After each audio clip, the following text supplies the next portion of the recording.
जय हिंद बच्चों। स्वागत है अपने इस YouTube चैनल में। बच्चों, आज के इस वीडियो में हम कक्षा 12 के विद्यार्थियों के लिए एजुकेशन यानी शिक्षा शास्त्र के बहुत ही महत्वपूर्ण बहुविकल्पी प्रश्न लेकर आए हैं, जो परीक्षा की दृष्टि से वेरी इंपॉर्टेंस रहेगा। और दोस्तों, कई वर्षों परीक्षाओं में पूछा जा रहा है, यानी हर वर्ष परीक्षाओं में पूछे जाते हैं। पहला क्वेश्चन देखेंगे, वैदिक काल में शिक्षा का प्रारंभ किस संस्कार से होता था? 4 ऑप्शन ऐसे दिया रहेगा बच्चों, इसमें सही जवाब क्या हो जाएगा? उपनयन संस्कार। यानी वैदिक काल में शिक्षा का प्रारंभ जो है उपनयन संस्कार से जो है होता था। वैदिक काल में शिक्षा का मुख्य उद्देश्य क्या था बच्चों? वैदिक काल में जो है शिक्षा का मुख्य उद्देश्य चारित्रिक विकास था। सही जवाब जो है यहाँ घा हो जाएगा। चलिए अगला क्वेश्चन देखेंगे हम लोग कि वैदिक काल में शिक्षा का प्रमुख केंद्र कौन सा था? तक्षशिला, प्रयाग, मिथिला, काशी। बच्चों सही जवाब हो जाएगा तक्षशिला हो जाएगा। वैदिक काल में शिक्षा का प्रमुख केंद्र कौन सा था? तक्षशिला था। भारत में सर्वप्रथम विश्वविद्यालय कौन सा था? तो भारत में सर्वप्रथम विश्वविद्यालय तक्षशिला था। तक्षशिला कहाँ है? ये जो है बिहार में है। वैदिक काल में उपनयन संस्कार कब होता था बच्चों? अगला क्वेश्चन देखेंगे, वैदिक काल में उपनयन संस्कार कब होता था?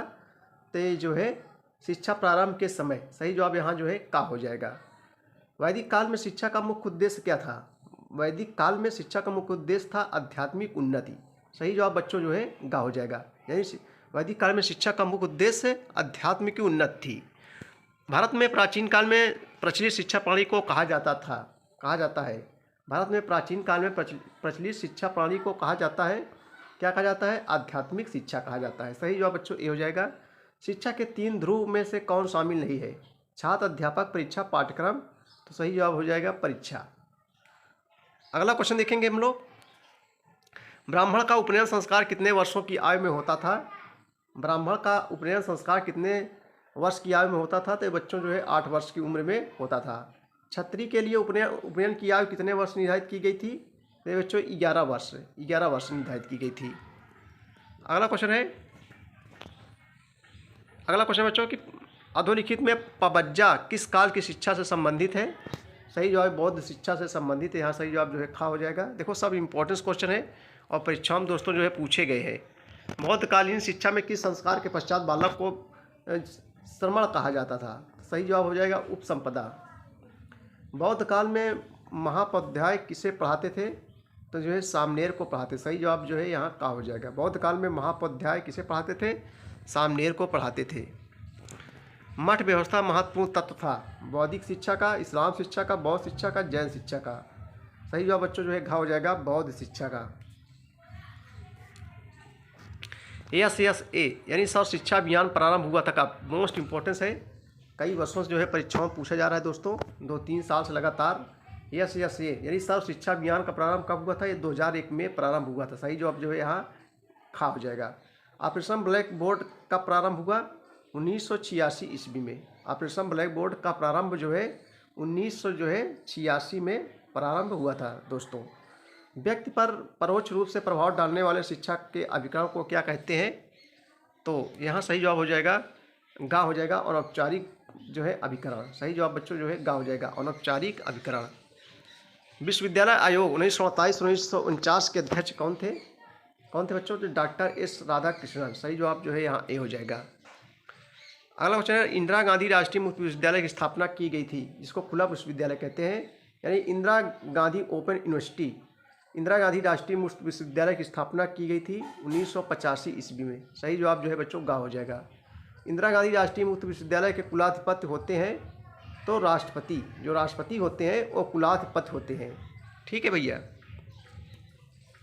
भारत में राष्ट्रीय शिक्षा दिवस कब मनाया जाता है? तो जो है 11 नवंबर को मनाया जाता है। सही जवाब यहाँ जो है खा हो जाएगा। भारत में राष्ट्रीय शिक्षा दिवस जो है 11 नवंबर को मनाया जाता है। प्रदूषण की समस्या दूर करने के लिए सबसे उपयोगी है, क्या उपयोगी है? पर्यावरण शिक्षा। सही जवाब बच्चों जो है यहाँ घा हो जाएगा। पर्यावरण शिक्षा का जनजीवन से कैसा संबंध है? तो बहुत ही घनिष्ठ संबंध है। सही जवाब जो है खा हो जाएगा। कैंसर रोग किस प्रदूषण से परिणाम है? कैंसर रोग जो है किस प्रदूषण का परिणाम है? तो रेडियोधर्मिता प्रदूषण। सही जवाब बच्चों यहाँ जो है गा हो जाएगा। ध्वनि प्रदूषण निम्न में से किस संवेदी अंग से संबंधित है? देखो कई वर्षों परीक्षाओं में पूछा जा रहा है। ध्वनि प्रदूषण निम्न में से किस संवेदी अंग से संबंधित है? कान से संबंधित है, सभी बच्चे जानते हैं। सही जवाब बच्चों जो है देखो कई वर्षों लगातार परीक्षाओं में जो है पूछा गया है।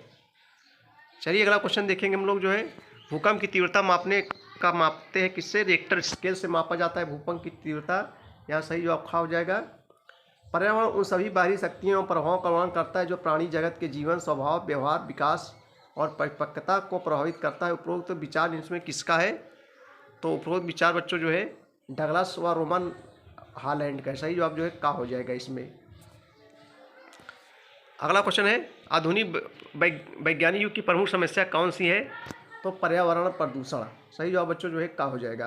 पर्यावरण प्रदूषण का प्रमुख कारण क्या है?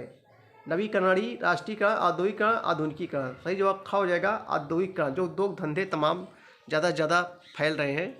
पर्यावरण शिक्षा का मूल उद्देश्य बच्चों क्या है? देखो कई वर्षों परीक्षाओं में पूछा गया है, लगातार 3-4 वर्षों से। पर्यावरण का जो है शिक्षा का मूल उद्देश्य क्या है? प्राकृतिक संसाधनों को नष्ट होने से बचाना। जो प्राकृतिक संसाधन नष्ट हो रहे हैं उन्हें जो है कैसे बचाया जाए। प्रदूषण की समस्या को हल की जा सकती है। तो पर्यावरण शिक्षा द्वारा जो है प्रदूषण की समस्या को हल किया जा सकता है। सही जवाब यहाँ घा हो जाएगा। हमारे देश में पर्यावरण सुरक्षा अधिनियम कब पारित किया गया था? तो 1986 ईस्वी में। पर्यावरण को बचाने के लिए पर्यावरण सुरक्षा अधिनियम 1986 में जो है पारित किया गया था। निम्नलिखित में से सभी पर्यावरण शिक्षा का उद्देश्य सिवाय परिवार नियोजन। सही जवाब यहाँ का हो जाएगा। पर्यावरण दिवस कब मनाया जाता है बच्चों? 5 जून को मनाया जाता है। भारत में पर्यावरण विभाग की स्थापना की गई थी। भारत में पर्यावरण विभाग की स्थापना कब की गई थी? तो 1 नवंबर 1986 ईस्वी को। सही जवाब बच्चों यहाँ जो है घा हो जाएगा। विश्व वन्य जीव कोष की स्थापना कब हुई थी? इसको जो है आपको कमेंट बॉक्स में जो है बताना है बच्चों। वीडियो देखने के लिए बहुत बहुत धन्यवाद। Thank you.